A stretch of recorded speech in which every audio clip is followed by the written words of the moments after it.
Bonsoir, bonsoir à tous, chers frères et sœurs, très chers téléspectateurs.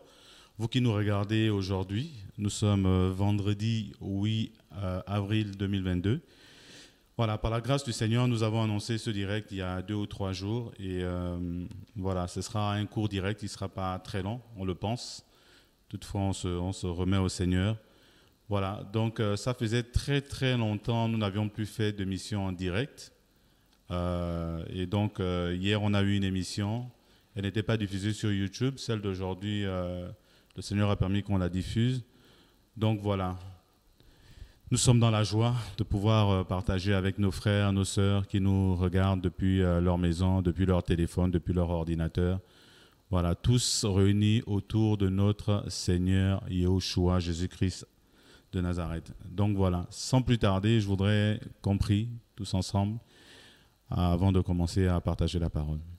Seigneur, merci pour ta grâce, merci pour tes bienfaits, pour ta bonté, pour ta fidélité. Tu es digne, tu es grand et il n'y a rien, Seigneur, que tu ne puisses connaître d'avance. Tout est connu de toi, Seigneur, tout. Il n'y a rien qui te surprend. Nous, les hommes, nous sommes surpris par des événements, surpris par des choses, surpris par des informations, surpris par des comportements, mais toi, tu n'es pas surpris. Seigneur, merci parce que tu nous as donné ta parole pour nous instruire, pour nous donner la voie, le chemin à suivre chaque jour dans nos vies. Nous te bénissons, Seigneur. Agis puissamment, Seigneur. Conduis ces moments, que nos cœurs soient tous inclinés vers toi, Seigneur, et que tu sois le seul qui conduise nos cœurs à venir vers toi au nom de Yahushua, car tu es digne. Merci pour ta grâce, Père de gloire, que toute la gloire te revienne. Amen. Voilà, frères et sœurs, donc je pense que le thème va s'afficher aujourd'hui. Le Seigneur m'a mis à cœur de partager avec nous sur la fin des temps et principalement l'un des signes de la fin des temps que nous avons selon les Écritures, qui est la guerre. La guerre fait partie, la guerre entre les nations est un signe, est un indicateur que le Seigneur nous a donné à nous qui sommes ses enfants et au monde entier, pour que nous puissions identifier les signes annonciateurs du retour du Seigneur pour prendre son Église avec lui. Évidemment, donc, qui parle du retour du Seigneur pour prendre son Église, qui nous parle de la fin des âges, nous parle justement de la fin de toute chose, et la fin de toute chose est proche, nous dit les Écritures. Alors, sans plus tarder, nous allons prendre un passage dans le livre de Matthieu, au chapitre 24. Matthieu, au chapitre 24, on va lire à partir du verset 1 pour mieux cerner le sens. Alors, je vais faire la lecture. Et comme Yahushua sortait et s'en allait du temple, ses disciples s'approchèrent de lui pour lui faire remarquer les constructions du temple. Mais Yahushua leur dit, « Voyez-vous bien toutes ces choses, amen, je vous le dis, il ne sera jamais laissé ici pierre sur pierre qui ne soit démoli. » Mais s'étant assis sur la montagne des Oliviers, ses disciples vinrent à lui en particulier et lui dirent, « Dis-nous, quand ces choses arriveront-elles et quel sera le signe de ta parousie et de l'achèvement de l'âge dont nous venons de parler en préambule ?» Et Yahushua répondant leur dit, « Prenez garde que personne ne vous égare, car beaucoup viendront sous mon nom, en disant, je suis moi le Mashiach, et ils égareront beaucoup. Mais vous entendrez parler de guerre et de bruit de guerre. Veillez à ne pas être troublés, car il faut que toutes ces choses arrivent, mais ce ne sera pas encore la fin. Car une nation se lèvera contre une autre nation, et un royaume contre un autre royaume. Et il y aura des famines, des pestes et des tremblements de terre en divers lieux. Mais toutes ces choses ne seront que le commencement des douleurs. Alors ils vous livreront à la tribulation et vous tueront. Et vous serez haïs de toutes les nations à cause de mon nom. Amen. Donc ici, dans ce passage, le Seigneur sortait du temple et il était assis avec ses disciples qui vont lui faire remarquer la beauté du temple de Jérusalem, parce que ce temple était beau, il y avait de l'or dessus, il était admiré par les autres, par les visiteurs, il était admiré par beaucoup de personnes. Vous voyez, aujourd'hui, le temple n'existe plus, il ne reste que le mur dit de lamentation, mais vous pouvez voir le nombre de personnes qui vont à Jérusalem pour aller adorer sur ce mur, pour aller mettre des bouts de papier, des prières. On sait que tout ça n'est pas en accord avec les Écritures, mais on peut voir l'affluence.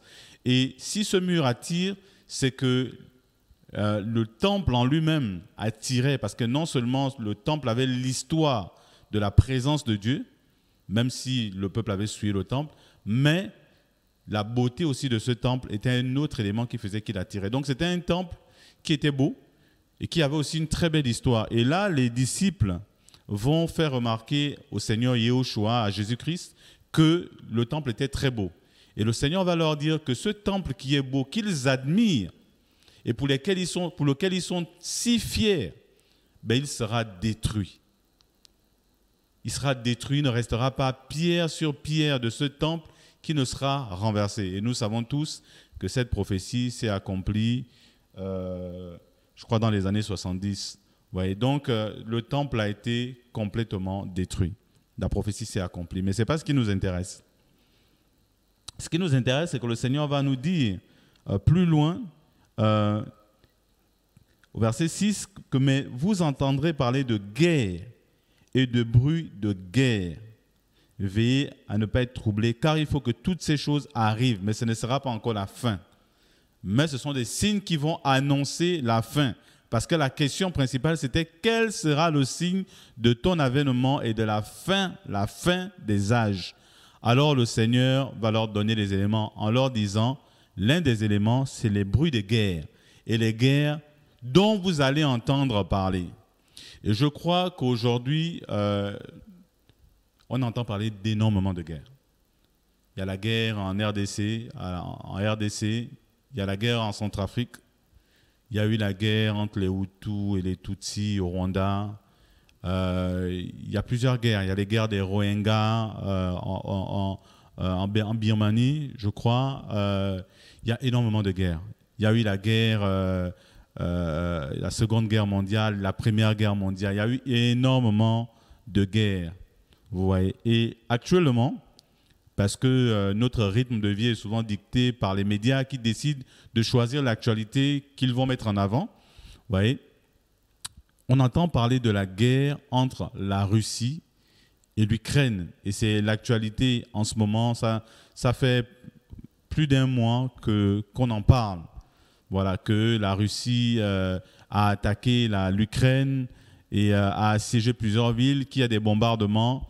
Voilà, les infos arrivent telles qu'elles sont. On n'a pas l'occasion de les vérifier, mais l'objectif de cette émission n'est pas de parler des informations, mais plutôt de l'information que nous, aujourd'hui, en tant qu'enfants du Seigneur, on peut en tirer pour nous préparer par rapport à la fin des temps et quels peuvent être les impacts sur les nations dans lesquelles nous vivons. Et quand il y a un impact dans ces nations, évidemment, l'Église, les enfants du Seigneur sont aussi impactés. Vous voyez, parce que le Seigneur va dire au peuple d'Israël, priez pour la nation dans laquelle vous êtes, car votre bonheur, votre bénédiction dépend d'elle. Et nous, principalement pour nous qui vivons au Gabon, le Seigneur nous a plantés au Gabon et notre bénédiction dépend de la bénédiction du Gabon. Alors, cette guerre qu'il y a entre la Russie et l'Ukraine aujourd'hui a des conséquences qui sont néfastes, que pour l'instant, beaucoup de personnes ne voient pas parce que ça se passe très loin de chez nous, c'est en Europe. Et pour l'instant, on se dit c'est une guerre qui se passe là-bas et puis c'est entre eux, c'est entre les pays puissants. Nous ne sommes pas impactés. En fait, c'est une erreur de penser comme ça parce que vous allez mieux comprendre. Alors, la première conséquence que vous pouvez voir dans la guerre en Ukraine et les premiers éléments qu'il faut prendre en compte, c'est que vous avez la Russie qui est un très grand un pays producteur de pétrole et de gaz. Mais nous allons principalement nous axer sur le pétrole. Alors, la Russie produit environ 9 millions de barils de pétrole chaque jour qui peuvent mettre à disposition sur le marché. Et avec les sanctions qui ont été prises par l'Union européenne et par les États-Unis et plusieurs autres pays, il s'avère que la Russie ne peut plus commercialiser son pétrole brut sur les marchés internationaux. Alors, la conséquence immédiate pour ça, c'est que Vous avez peut-être observé, pour ceux qui suivent l'information, que le prix du baril de pétrole sur le marché international a augmenté, a flambé, a bondi. Il est passé à plus de $100. Et on peut vérifier. Hein. Actuellement, je vais voir combien il est à ce jour.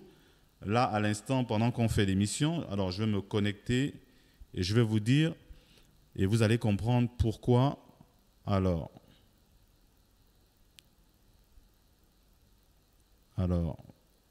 le baril de pétrole, alors il est actuellement à $102,49. $102,49. Je ne sais pas si à la caméra, là, on peut le voir. $102,49. Je ne pense pas que ce soit assez clair. En tout cas, il est à $102,49. Donc, le baril est à $102,49. Et la conséquence immédiate de ça, c'est que dans tous les pays du monde qui ne sont pas producteurs de pétrole principalement, il va y avoir une augmentation du prix du pétrole à la pompe, c'est-à-dire à la station. C'est-à-dire les consommateurs de pétrole, de carburant, enfin le pétrole transformé en gasoil, en pétrole lampant, en essence, va augmenter lorsque vous allez à la station, lorsque les hommes vont aller à la station. Et je pense que pour ceux qui suivent l'actualité, il y a énormément de débats sur ce point. Quand on suit l'actualité française, notamment en regardant France 24 ou d'autres chaînes, on se rend bien compte que le prix à la pompe a augmenté et qu'il y a des subventions qui sont données par l'État. Donc vous voyez, ça c'est l'une des conséquences. Le prix augmente. Mais vous allez me dire, frère, si le prix augmente, où est le problème? Alors, vous devez savoir que l'économie mondiale tourne beaucoup autour des hydrocarbures, autour du pétrole, autour de tous les autres hydrocarbures. Pourquoi? Parce que la plupart de tous les équipements industriels qui fonctionnent sont alimentés soit par le gaz, donc, et notamment une bonne partie du gaz utilisé en Europe est produit par la Russie. Donc, comme il y a l'embargo, pour l'instant, ils continuent à se procurer le gaz russe, mais les prix ont flambé. Donc, mais pour ce qui concerne le pétrole, vous allez vous rendre compte que maintenant, pour ceux qui observent les prix à l'international, vous allez vous rendre compte que les prix sont en train de grimper. C'est-à-dire que quand vous regardez les prix des billets d'avion, vous regardez les prix de beaucoup de services, vous regardez les prix de certains équipements qui sont fabriqués dans des usines qui utilisent le pétrole, qui utilisent les hydrocarbures notamment, vous allez vous rendre compte que les prix ont augmenté. Et ces prix qui ont augmenté au niveau de chez le fabricant, il faut savoir que nous aussi, dans les pays qui sommes importateurs, ces prix vont augmenter. Donc, en tant qu'enfant du Seigneur, il est important qu'on ait ces informations pour aussi se préparer. Parce que nous sommes enfants du Seigneur et dans la fin des temps, Satan utilise beaucoup de situations pour nous amener à chuter. Alors, je vous donne un exemple. Quand on prend Matthieu 4, on va prendre Matthieu 4, ce passage que nous connaissons tous. Matthieu 4, à partir du premier verset, ou Luc 4, c'est la même histoire. Alors, on va la lire dans Matthieu. Matthieu chapitre 4, à partir du premier verset, je lis. Alors Yoshua fut amené par l'Esprit dans le désert pour être tenté par le diable. Et après avoir jeûné 40 jours et 40 nuits, finalement, il eut faim. Il eut faim. Et qu'est-ce qui va se passer quand il va avoir faim? C'est à ce moment que Satan va venir pour le tenter. Et on nous dit au verset 3, « Et le tentateur s'étant approché dit, « Si tu es le fils d'Élohim, ordonne que ces pierres deviennent des pains. » Mais il répondit et dit, « Il est écrit, l'être humain ne vivra pas de pain seulement, mais de toute parole qui sort de la bouche d'Élohim. » Donc ici, le tentateur, Satan, le diable, s'est approché du Seigneur Yoshua pendant une période de faim, pendant une période de crise, pendant une période difficile, vous voyez. Et pendant les périodes de crise, merci Seigneur, si on lit 1 Roi 17, alors on va lire 1 Roi 17, vous allez voir que pendant les périodes de famine, c'est compliqué. C'était compliqué, même à l'époque, dans les temps anciens, c'était vraiment difficile. Alors 1 Roi 17, 1 Roi chapitre 17, on va lire 1 Roi 17. Alors, j'essaie de... Alors, désolé, je suis parti dans 2 Rois. Alors, 1 Roi chapitre 17. Merci Seigneur. Alors, on va lire à partir du verset 1. Alors Élia, le Tishbi, d'entre les habitants de Galad, dit à Akab, Yahweh, l'Élohim d'Israël, en face de qui je me tiens debout et vivant, il n'y aura ces années-ci ni rosée, ni pluie, sauf par la parole de ma bouche. Alors la parole de Yahweh vint à lui en lui disant, va-t'en d'ici, tourne-toi vers l'Orient et cache-toi près du torrent de Kérit, qui est en face de Yarden. Tu boiras de l'eau du torrent, et j'ai ordonné au corbeau de t'y nourrir. Il partit et fit selon la parole de Yahweh. Il s'en alla et demeura au torrent de Kérit, qui est en face du Yarden, ou du Jourdain. Les corbeaux lui apportaient du pain et la viande le matin, et du pain et la viande le soir. Et il buvait de l'eau du torrent. Mais il arriva qu'au bout d'un certain temps, le torrent tarit parce qu'il n'y avait pas eu de pluie sur la terre. Alors la parole de Yahweh vint à lui en disant, lève-toi, va à Sarepta qui appartient à Sidon, et demeure là. Voici, j'y ai ordonné à une femme veuve de t'y nourrir. Il se leva et s'en alla à Sarepta. Il arriva à l'entrée de la ville, et voici que là était une femme veuve qui ramassait du bois. Il l'appela et lui dit, apporte-moi s'il te plaît un peu d'eau dans un vase et que je boive. Elle alla en chercher. Il l'appela de nouveau et dit, apporte-moi s'il te plaît un morceau de pain de ta main. Mais elle dit, Yahweh ton Elohim est vivant, je n'ai rien de cuit, je n'ai qu'une poignée de farine dans un pot et un peu d'huile dans une cruche. Et voici, j'amasse 2 morceaux de bois, puis je rentrerai, je la prêterai pour moi et pour mon fils, nous le mangerons, puis nous mourrons. Vous voyez, pendant la période de famine, pendant la période de crise, c'est souvent difficile et les gens sont vraiment livrés à eux-mêmes. Vous voyez, c'était le cas de cette femme et c'était aussi entre griffes le cas d'Élie, mais lui, c'était particulier parce qu'il avait le mandat du Seigneur. Donc, pour revenir à ce que j'expliquais, ce qu'il faut retenir, c'est que les prix, en fait, vont augmenter et en tant qu'enfant du Seigneur, il est important de pouvoir justement se préparer par rapport à ça et s'organiser. Vous savez, parce que la différence dans le monde aujourd'hui, c'est l'information. Ça veut dire ceux qui ont l'information, aujourd'hui, peuvent se préparer. Et ce que nous, aujourd'hui, en tant qu'enfants du Seigneur, nous devons comprendre de cette crise, c'est que les conséquences vont être désastreuses pour beaucoup d'entre nous et encore plus pour les familles qui ont déjà du mal à joindre les 2 bouts, à finir les fins du mois, à finir les mois en fait. Vous voyez ?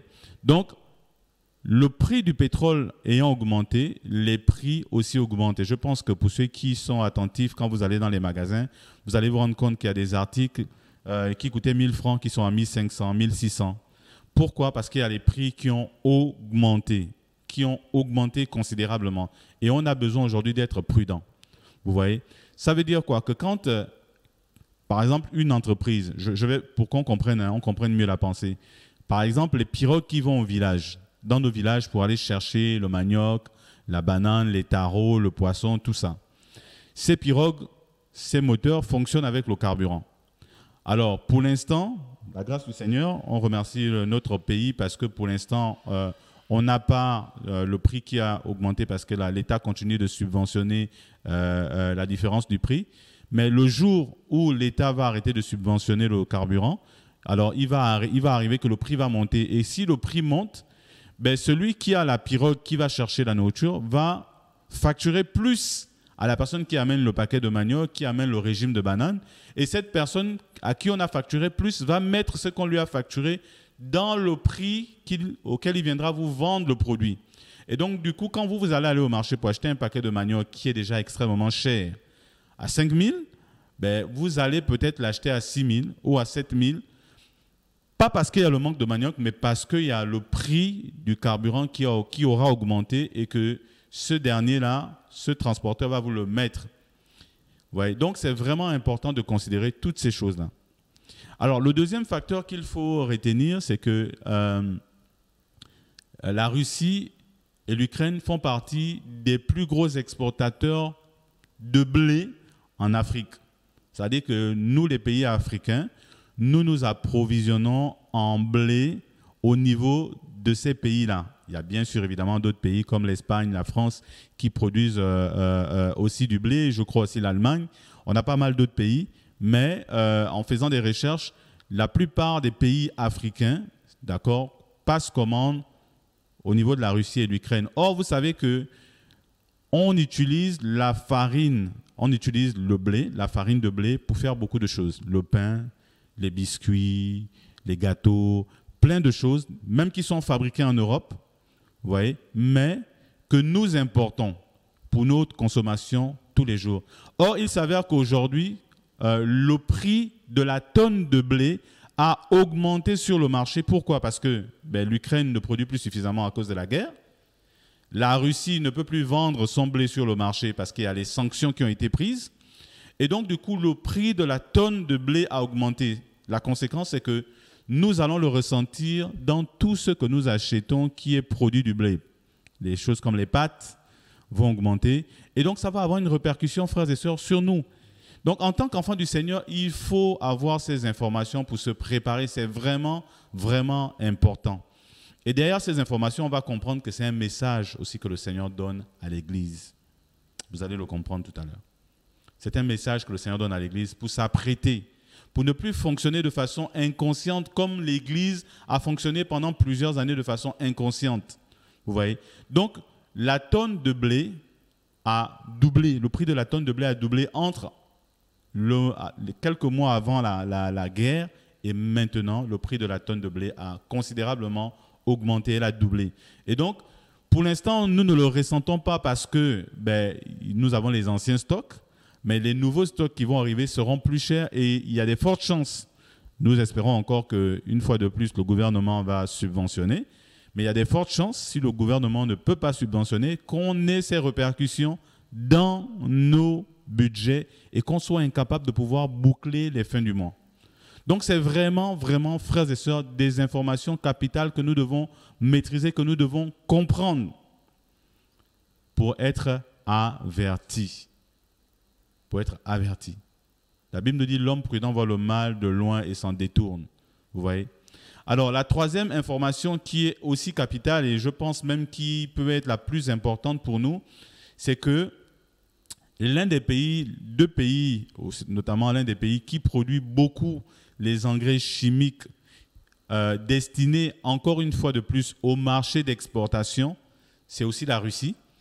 Et à cause des sanctions qui ont été prises, il y a un manque d'engrais chimiques parce qu'aujourd'hui, il faut dire que majoritairement, la plupart de tous les producteurs de tout ce qui est dans l'agriculture, ils utilisent des produits chimiques. Parce qu'il y a très peu aujourd'hui d'agriculture traditionnelle telle que nos parents le faisaient, où on brûlait et puis on plantait et on allait de lieu en lieu en étant nomade. Aujourd'hui, c'est très rare. Les gens cultivent pendant des années sur les mêmes terres et comme la terre s'appauvrit, ils utilisent l'engrais chimique pour enrichir le sol, donner les éléments nécessaires à la croissance des plantes. Alors, il s'avère qu'aujourd'hui, il y a moins d'engrais chimiques disponibles sur le marché. Et en plus, en faisant le lien avec le prix du pétrole qui a considérablement augmenté sur le marché, beaucoup d'usines qui fabriquent les produits, les engrais chimiques en Europe, en France et en Allemagne, fonctionnent justement au pétrole. Et donc, au gasoil, et beaucoup d'entre elles ont vu leur coût de production augmenter. Donc ça, il va avoir une répercussion de ce prix-là dans les produits que nous consommons tous les jours. Et dernièrement, je discutais avec un frère qui m'a appelé, qui fait dans l'agriculture, qui me disait qu'il est passé dans un des magasins de la place, il voulait acheter des engrais et on lui a dit qu'il n'y en avait plus. Donc aujourd'hui, par exemple, on commence à ressentir ça déjà en Afrique. Et la conséquence, c'est quoi, frères et sœurs? C'est que beaucoup de produits qu'on achète vont être rares. Et la règle en économie est simple, moins il y a un produit sur le marché, plus il est cher. Donc, au finish, on va se retrouver, à cause de cette guerre, les signes de la fin des temps, on va vivre l'un des autres signes qui est donné dans Matthieu 24, ce sont les famines. Donc, ce n'est pas des famines au sens strict où il ne pleut plus, où il n'y a plus de pluie et donc les gens ne peuvent plus planter et ne peuvent plus manger. Mais ça veut dire que beaucoup de personnes auront du mal à manger. Beaucoup de chrétiens, de non-chrétiens auront du mal à manger. Pourquoi? Parce que les conséquences de cette crise vont nous impacter. Qu'on le veuille ou pas, nous allons être impactés et nous le sommes déjà, sauf que nous ne le ressentons pas à grande échelle. Vous voyez, la Bible nous dit, on est au Matthieu 24, Matthieu Désolé, j'étais au chapitre 4. Au chapitre 4, on va au chapitre 24. Alors, il nous dit au verset 6, « Mais vous entendrez parler de guerre et de bruit de guerre. Veillez à ne pas être troublés, car il faut que toutes ces choses arrivent, mais ce ne sera pas encore la fin. Car une nation s'élèvera contre une autre nation et un royaume contre un autre royaume, et il y aura des famines, des pestes et des tremblements de terre. » Voyez, on nous parle des famines. La famine, c'est quand on ne peut plus se nourrir correctement. Donc, il va avoir comme conséquence de ces guerres-là des famines, des gens qui auront du mal à manger. Déjà que la plupart des études nous disent que je crois qu'on est actuellement 7 milliards d'habitants. Certaines études disent que dans, 20 ans, 30 ans, on sera, peut-être 9 milliards d'habitants et que ce sera difficile de se nourrir. Alors, seul le Seigneur sait si c'est vrai ou si c'est faux, mais ce sont les informations qu'on nous donne. Donc, c'est déjà difficile. Et donc, avec cette crise, frères et sœurs, nous allons être impactés. Alors, que faire quand on a ces informations en tant que chrétien, en tant qu'Église? Parce qu'aujourd'hui, l'Église, depuis des années, s'est détournée de beaucoup de choses que le Seigneur voulait qu'elle fasse. Vous voyez, clairement, aujourd'hui, vous allez vous rendre compte qu'il y a beaucoup d'églises, sinon très peu, qui ont, je parle de là où moi je vis, notamment à Port-Gentil au Gabon, je ne connais pas une église en dehors de l'église romaine qui a des orphelinats. Je ne connais pas une église dite de réveil qui a aujourd'hui un orphelinat et qui nourrit des pauvres. Vous voyez? Et je connais très peu d'églises qui prennent soin de pouvoir faire des collectes et nourrir les frères et sœurs qui sont dans la communauté, mais plutôt à qui qu'on dépouille encore du peu qu'ils ont. Et donc, vous allez vous rendre compte qu'avec cette crise, qu'est-ce qui va se passer? On va encore davantage dépouiller les chrétiens. On va davantage encore les asservir. Et qu'est-ce qui va se passer? Beaucoup de personnes vont perdre la foi. Ça va être l'une des premières conséquences. La deuxième conséquence qu'il peut y avoir derrière ça, c'est que davantage les inconvertis qui vont nous regarder vont se rendre bien compte que l'Église a complètement raté son rôle. Que faire aujourd'hui? Les chrétiens, ceux-là à qui le Seigneur met la pensée à cœur, doivent se tourner vers l'agriculture. C'est important, frères et sœurs. Il faut se tourner vers l'agriculture. Il y a énormément de chrétiens, de frères et de sœurs qui ne font rien dans les églises, qui n'ont pas d'emploi, qui parfois s'occupent de beaucoup de futilités, sont pris en captivité dans les assemblées pour servir leurs bâtiments. Alors c'est le moment de sortir et de repartir à la terre, frères et sœurs. De repartir à la terre pour justement sortir de cet étau qui va se mettre autour de nous. Il ne faut plus penser qu'aujourd'hui, ce sera possible pour tout le monde de trouver un emploi. Ce ne sera pas possible. En ce moment, ce n'est pas possible. Il faut que les chrétiens, à cause de la fin des temps, se mettent à faire des choses. Ceux qui peuvent repartir à la terre doivent repartir à la terre. Et nous encourageons à la fois ceux qui n'ont pas d'activité et ceux-là qui ont des moyens, mais qui travaillent et qui sont occupés à investir dans l'agriculture. Ce sera en même temps, en tant que chrétiens, notre contribution pour aider notre pays, aider nos villes, aider nos frères, nos sœurs à pouvoir ne pas souffrir la faim. Parce que par la grâce du Seigneur, nous qui vivons en Afrique, nous avons encore l'opportunité d'avoir énormément de terres cultivables et nous pouvons cultiver. Nous avons la possibilité d'avoir, il y en a qui ont des terrains de 1000 mètres carrés dans lesquels ils vivent, ils ont des grandes cours, vous pouvez cultiver chez vous. Vous pouvez planter des choses, vous pouvez planter de la patate. Ça fait 3 mois pour pousser la patate. Vous pouvez planter plein de choses. Vous pouvez planter des légumes, des aubergines. Vous pouvez planter des choux. Ça prend 3 mois. Vous pouvez planter énormément de choses. De l'aubergine, par exemple. C'est 3 mois. Vous voyez, au bout de 3 mois, vous avez l'aubergine, vous pouvez manger. Il y a plein de choses que vous pouvez planter pour ne pas subir les effets à venir de cette crise, frères et sœurs. On va lire un passage dans 1 Thessaloniciens 5. 1 Thessaloniciens chapitre 5. Alors, 1 Thessaloniciens chapitre 5. 1 Thessaloniciens chapitre 5.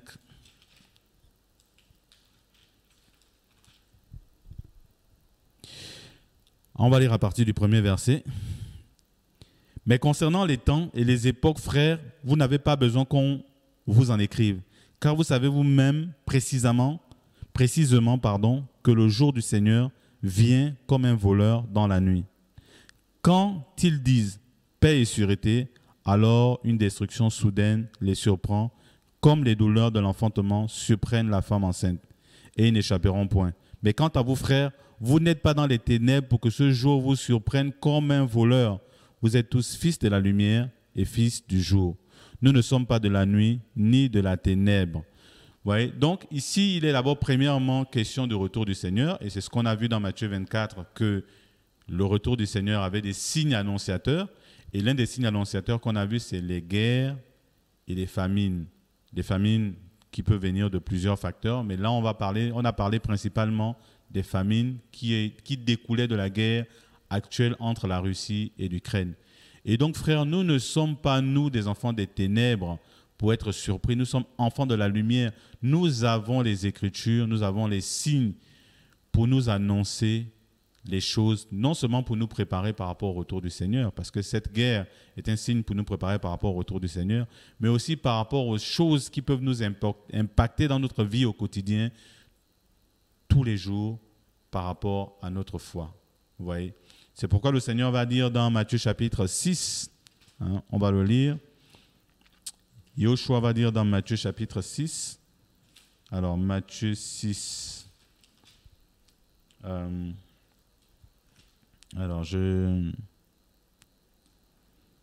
partir du verset 25, il dit, c'est pourquoi je vous dis, ne vous inquiétez pas pour votre âme, de ce que vous mangerez et de ce que vous boirez, ni pour votre corps, de quoi vous serez vêtus. L'âme n'est-elle pas plus que la nourriture et le corps plus que le vêtement? Vous voyez, le Seigneur parle de cet aspect parce que, en réalité, nous sommes inquiétés tous les jours par ces éléments de la vie, c'est-à-dire le manger et le boire. C'est pourquoi quand le Seigneur dit ne vous inquiétez pas, c'est parce que quand il dit prends soin de nous, c'est parce qu'aussi derrière le Seigneur nous donne des informations, nous qui sommes ses enfants, d'accord, pour que nous puissions nous préparer, nous prévenir par rapport à des choses. Et donc, du coup, celui qui a l'information peut vivre beaucoup plus prudemment, frères et sœurs. Donc, ce sont ces informations que le Seigneur m'a mis à cœur de partager avec vous. Ce n'est pas un partage habituel. Je sais qu'on n'a pas souvent l'habitude de partager. Les chrétiens n'ont pas l'habitude d'écouter ce genre de partage. Mais il est important que nous obéissons au Seigneur, chacun pour sa part. Moi, je fais ma part en partageant ces informations avec vous et que chacun en fasse bon usage, frères et sœurs. Ma prière pour chacun de nous, c'est que nous sortons de tout ce système satanique, diabolique que Satan a mis autour de nous, qui nous embrigade et qui nous empêche de pouvoir parfois comprendre des choses que le Seigneur nous donne quand il nous parle, il nous communique sa pensée. Voilà, donc que le Seigneur soit béni, que le Seigneur vous garde. Pour ceux qui nous regardent ce soir, demain à 16h, nous aurons notre émission, le quiz biblique. Voilà, c'est une émission où nous posons des questions. Il y a des questions qui sont posées et il y a des frères et sœurs qui y répondent via une application. Donc l'émission va se passer demain à 16h. Elle va durer environ 45 minutes, 1 heure, en fonction du nombre de questions et de la rapidité des répondants. Donc voilà, soyez bénis, que le Seigneur vous garde, prions les uns pour les autres et que le Seigneur vous protège et nous protège tous. Shalom à tous. Amen.